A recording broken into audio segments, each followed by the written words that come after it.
The world of cinema is a whole other universe with its own rules, where stars are being born, fading away, the world of ideas and technologies, so inviting and accessible. We'll visit movie sets, film festivals and movie theaters to find out what makes contemporary Kazakh cinema. Kazakh cinematography as part of national culture in global context. Personalities and movies, fresh ideas and prospects for the development of movie industry. You can find out all about it in our new project Cinema Life. Each period has its own movie type.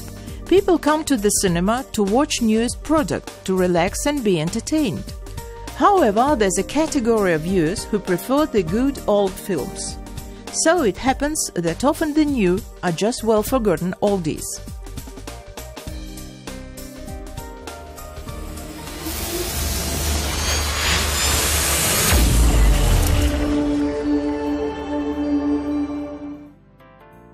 The event at the National Library, named after Abay in Almaty, gathered classic Kazakh film lovers. The lecture by Ermek Tursunov, the director and scriptwriter, is dedicated to Majid Begalin's film It Happened in Shugle.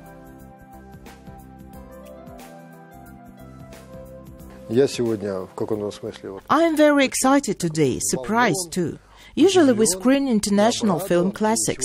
Tonight we pushed our scheduled program aside, since Majid and his film returned back to their homeland, and we have people watching it for the first time here.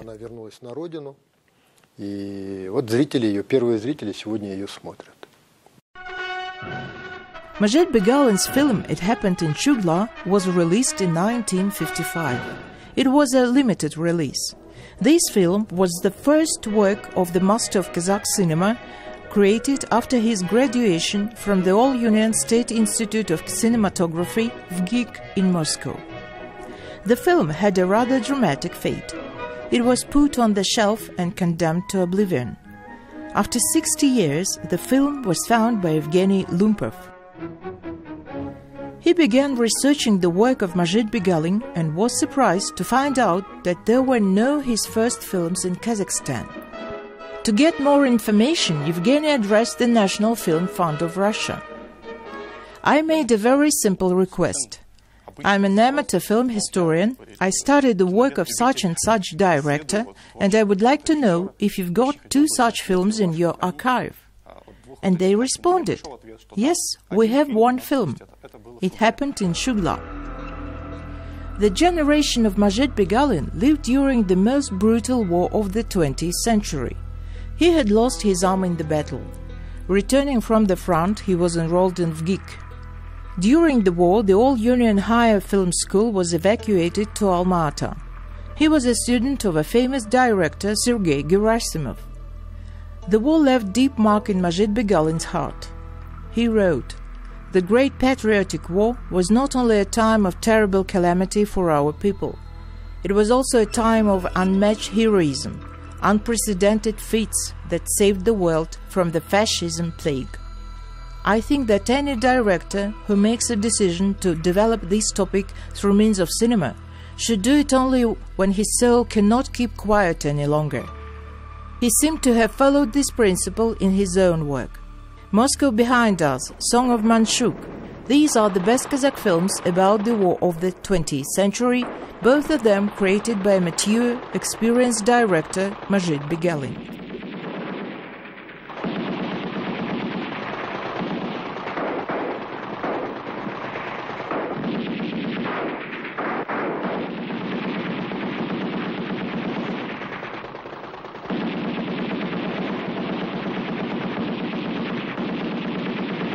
Thanks to the initiative of Evgeny Lumpov, the Kazakh audience was able to familiarize itself with Begalin's first film.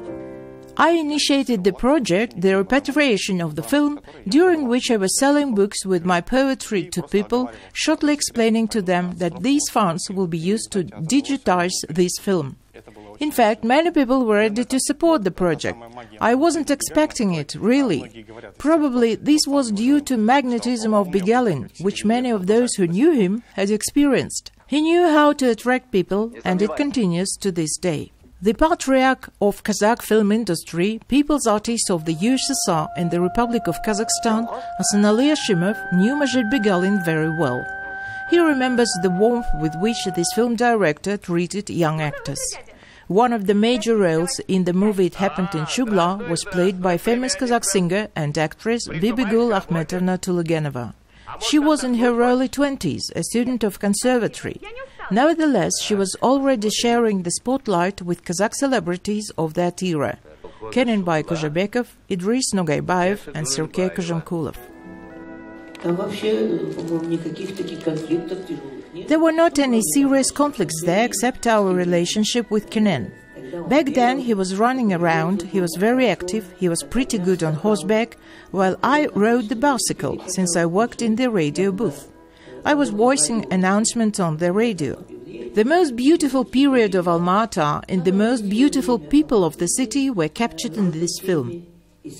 Back then, Shahan Musin and Kapan Badyrov and Nogaybayev, who just returned after studying in Moscow, they were all very handsome then. Ногайбаев только вернулся с учебы из Москвы, тоже был такой красивый парень. Здравствуйте, мэра, Жанасовна. Здравствуйте, Бахиджан Муканович. Я пришел вас поздравить с началом работы. Зачем же так торжественно? Пока еще никаких успехов нет. Внимание!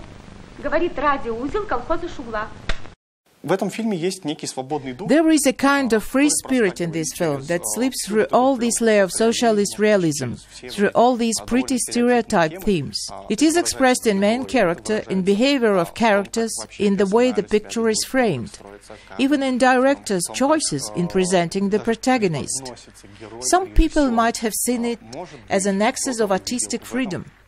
In fact, if you don't really dig into it, you won't find any direct reproof from the Soviet censorship. But then, people had ways of making sure the film gets shoved deeper into shelves.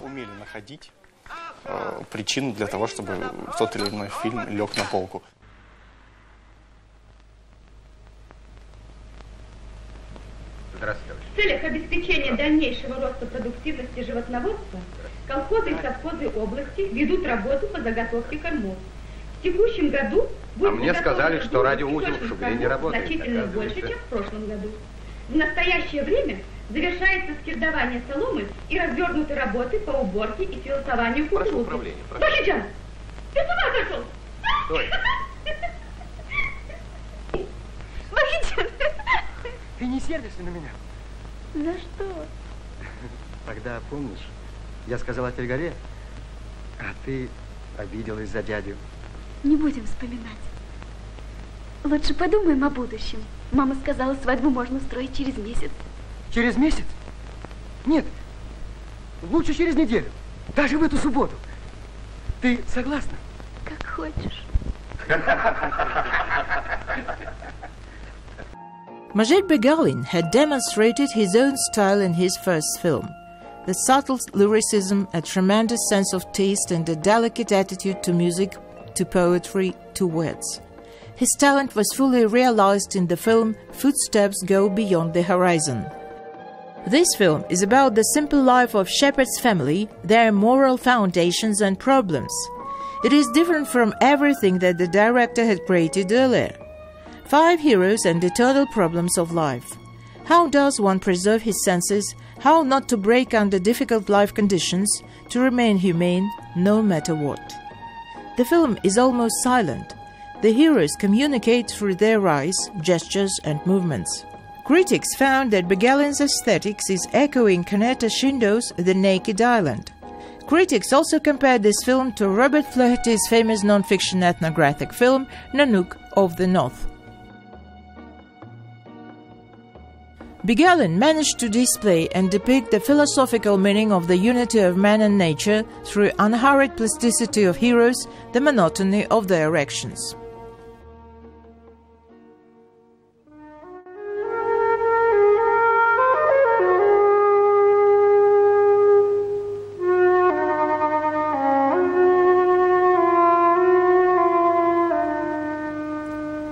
This wasn't a big production. This is not a costume drama movie. There are no elements of vaudeville. This is almost Japanese minimalism, and many people noted this. This is a fine design of visuals. The way the actors perform differs from your ordinary theatrical delivery.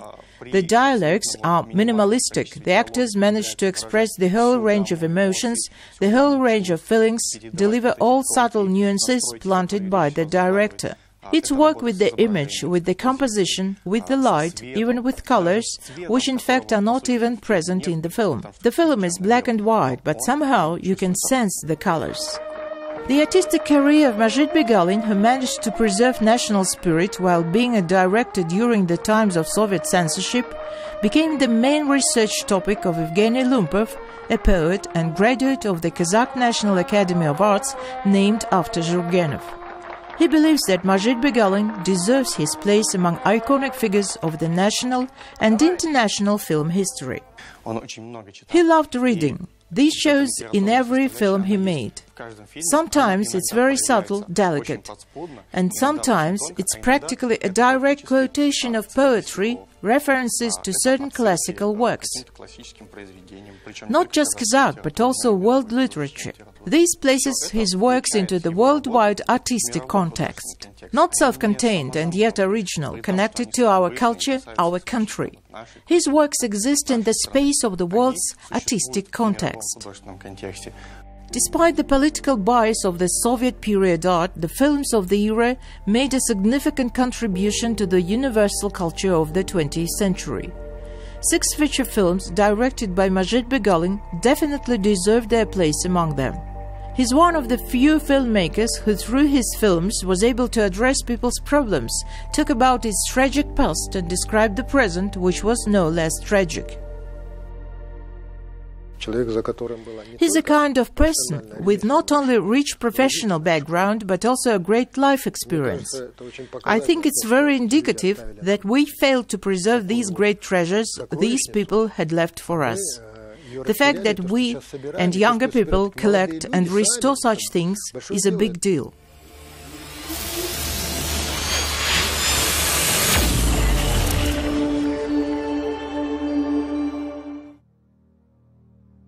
In the Kazakh film industry, Sabit Kurmanbekov is known primarily as an artist. His best works are connected with historical films, a complex and time-consuming genre for any production designer. His graduation project at the All-Union State Institute of Cinematography was called Surjike, the Angel of Death, which became one of the iconic films of the Kazakh cinema of the 90s. The director of the film, Damir Manabai, challenged the young artist with incredibly complex tasks to create a peculiar paradoxical world which would still feel real. The creators of the film came up with many oddities. The owl is odd, scary and funny at the same time, and Surjike, cruel and broken, bending under the weight of his power. A crazy old woman is eating sand. Dry, scorched lands of Mangistau are shown in one color.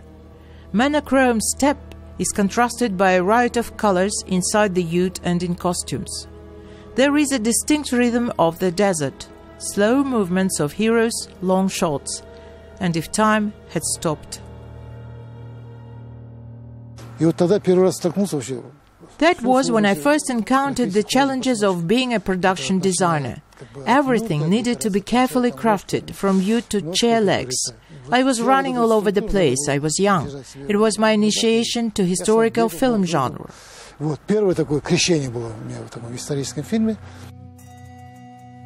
In 2004, Sabit Kurmanbekov was invited to work on the first historical blockbuster, Nomads. It was a joint project of the Kazakh Film Studio and the cinematographers from Hollywood. For Sabit, this film became a great lesson of professional skill. He worked on set next to Franco Fumagalli, the classic of Italian films, famous for his works with Fellini, and Hollywood artist Gregor Klakovich, as well as experienced Kazakhstani professionals like Rustem Adinaev and Alexander Rorokin. This brilliant team created a historical set depicting medieval city, which is still used to these days.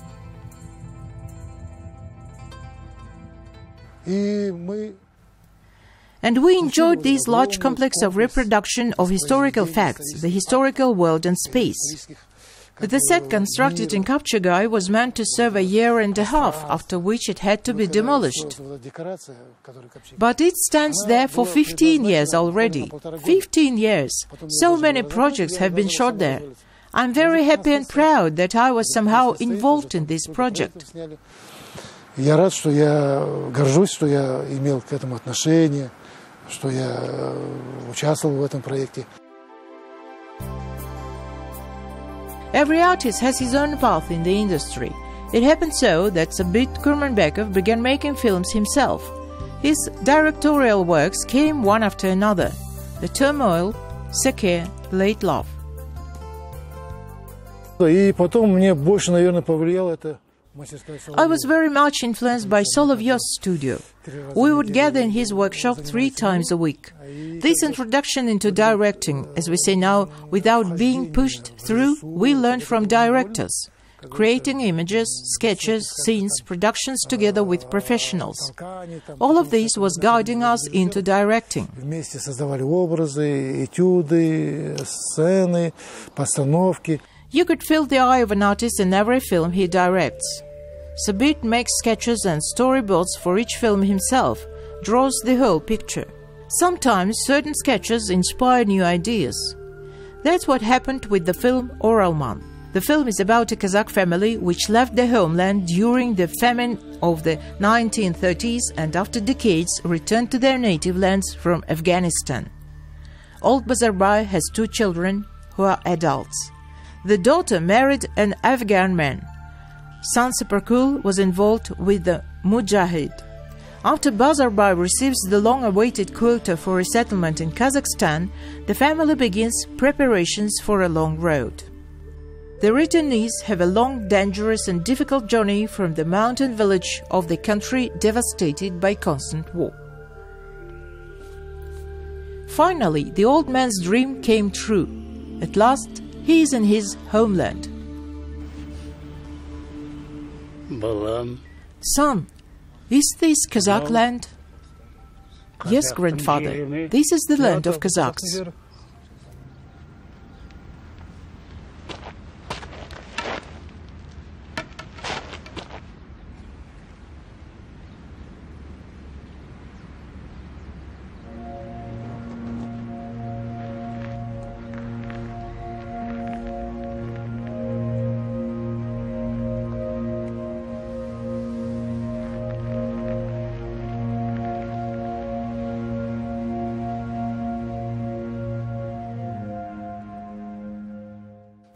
The idea of working with this theme appeared in the early 90s.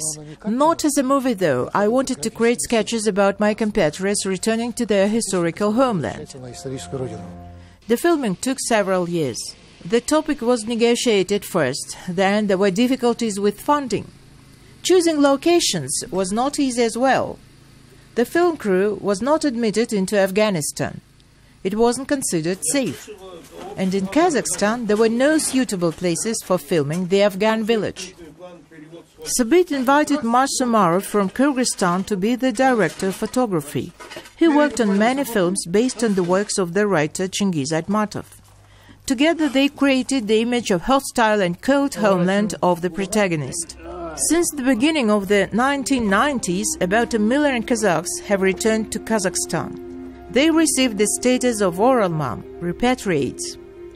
But their historical homeland has changed during the years of separation. There was a huge abyss between the repatriates and local Kazakhs, cultural, religious and social. The family of the protagonist begins a new life near the Baikonur Cosmodrome. These scenes were shot in Prozorsk. Right there we've got a new idea. A locator, missile systems, a test site where missiles and warheads fall. And suddenly we were struck. There was a push from Chingiz Aytmatov. Because when the father dies, according to the script, he dies and that's it. There is no funeral. And so we've got this reference to Chingiz Aytmatov, which fits here well.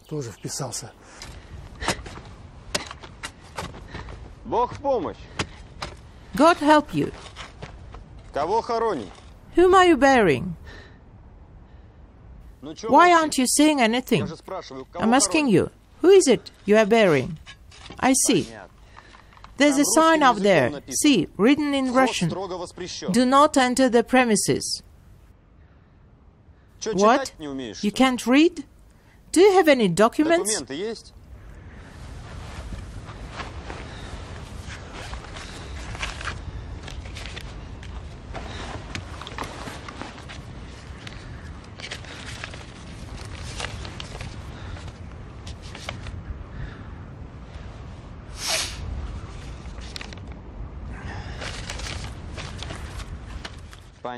I see, it's your father.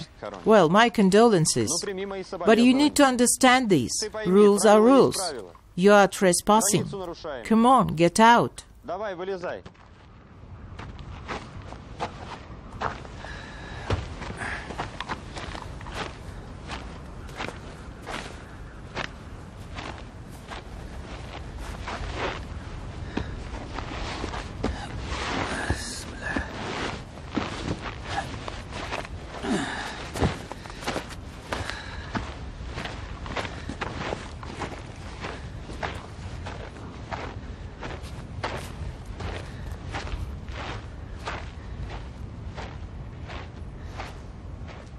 Hey, stop!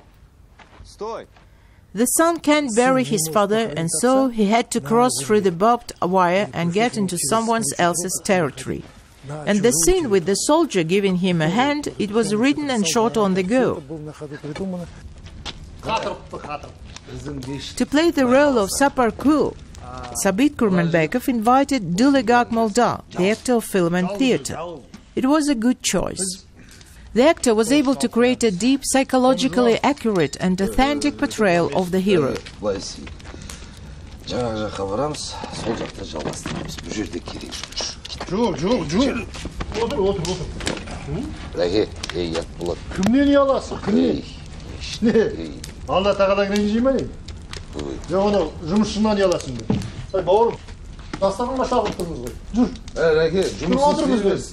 Saparkul жұмысын істей бер. Тыңдама оны, түс. Алаңдама бізге. Түс. Тыңдама, жүр. Жүр.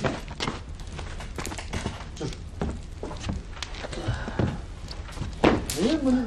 Отыра ғой, жүр. Отыра ғой, жүр. Отыр бізбен бірге. Қысылма. Жақын отыр. Но Дулыга, он верующий человек. И вот этот стержень, он сам сделал это. Joly is a religious person. He has a strong inner core, and he created this scene himself. He poured them drinks, served the snacks, and he kept silent all the time. All this Joly did by himself. I couldn't help him, because a believer knows exactly what to do. And this character, he also knew what to do, because it is a real-life situation. Они тоже знали, что делать, потому что это как бы из жизни взято. This year, Joly Molda was awarded for the best male role by Kazakhstan's film critics. The film Oralman won a prize in the Best Drama Film nomination. When I started, I called Timur Bekmambetov, a good playwright. He said, "Listen, this is the story of Moses. When there is no homeland, you need to find one." And so he leads. And the old man himself says, Moses also led his people for 40 years. This is a universal theme. We can't live without a homeland. It may be good, it may be bad, but it's home. Therefore, the old man says, yes, you will be humiliated, insulted, but you have to bear it. Поэтому и старик говорит, да, тебя будут унижать, да, тебя будут оскорблять, ты должен терпеть. Kurmanbekov shows all the things that Oralmans had to go through with all sincerity. Many things around Saparkul are unfamiliar to him. He also finds it frustrating that people here talk a lot and do little. But this is his land, the land of his ancestors, and therefore he will not leave. At the end of the film, we hear Saparkul's daughter singing, as a sign of hope for a better future. In Afghanistan, the girl stepped on the mine and since then hasn't spoken a word. And on the Kazakh land, a miracle happened.